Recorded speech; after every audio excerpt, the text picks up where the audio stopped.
মূলত হয়েছে খুনি হাসিনার যে প্রেতাত্মা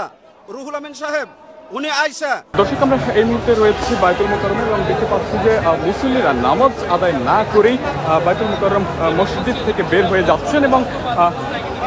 তারা বলছিলেন যে মূলত আগের খতিব হঠাৎ করে মসজিদে চলে এসেছেন এবং তার পেছনে মুসল্লিরা নামাজ আদায় করবেন না, এজন্যই মূলত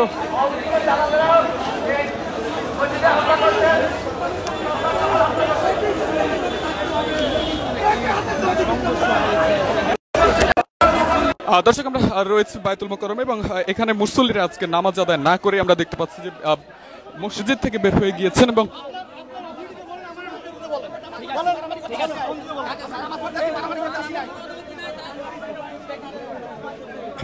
নামাজ আদায় না করে মূলত মুসল্লিরা বের হয়ে গিয়েছিলেন এবং তারা বলছিলেন যে আগের যিনি খতিব ছিলেন সেই খতিব মসজিদে এসেছে এবং মুসল্লিরা তার কাছে